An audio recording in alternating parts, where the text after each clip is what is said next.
Hi, welcome to What's Happening. Here are the top 5 stories.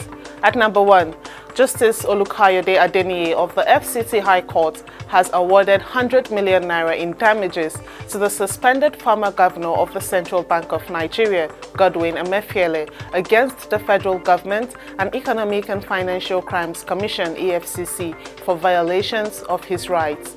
Emefiele sought a declaration that his continued detention by the EFCC since June 10, 2023 and subsequent transfer to other custody without being arraigned in court is unlawful. Emefiele, in defiance of court orders, argued that his detention constitutes a grave violation of his fundamental rights to life and personal liberty, seeking an injunction against further arrests and detentions and damages of 1 billion naira for the rights violation. At number 2, the federal government is set to implement a policy requiring all ministries, departments and agencies to allocate 5% of employment opportunities to persons with disabilities nationwide. Senior Special Assistant to President Bola Tinubu on Persons with Disabilities, Mohammed Abba Issa, announced this initiative during a meeting in Damaturu, Yobe State. Abba Issa reiterated the aim of reducing unemployment among persons with disabilities and tackling the issue of street begging through increased employment and empowerment initiatives. He stated that coordination with the Office of the Secretary to the Government of the Federation is underway to ensure the successful implementation of this inclusive employment policy.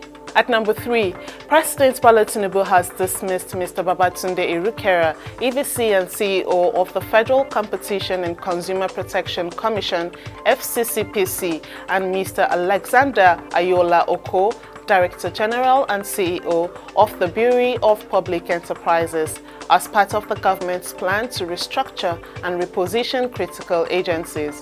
In a directive issued by Special Advisor to the President, Ajuri Ngalale, on January 8, the CEOs are directed to hand over to the next most senior officers in their respective agencies, pending the appointment of new chief executives. The removal of the 2 chief executives takes immediate effect. At number 4, Super Eagles forward Victor Boniface will miss the 2023 African Cup of Nations after sustaining a groin injury on Monday during one of the team's training sessions in Abu Dhabi, United Arab Emirates. The Nigeria Football Federation has not officially announced the news, but multiple reports, including a social media post from Boniface, confirmed the development.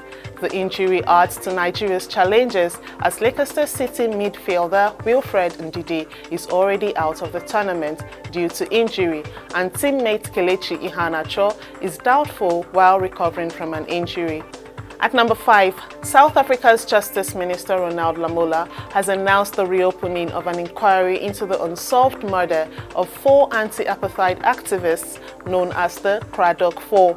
The activists Matthew Koniwe, Spyro Konto, Fort Kalata, and Siselo Lauli were abducted and murdered in June 1985, with their bodies discovered days later, showing signs of torture. Despite suspicions that the apartheid regime's security forces were involved, 2 previous inquests in 1987 and 1993 failed to provide conclusive answers.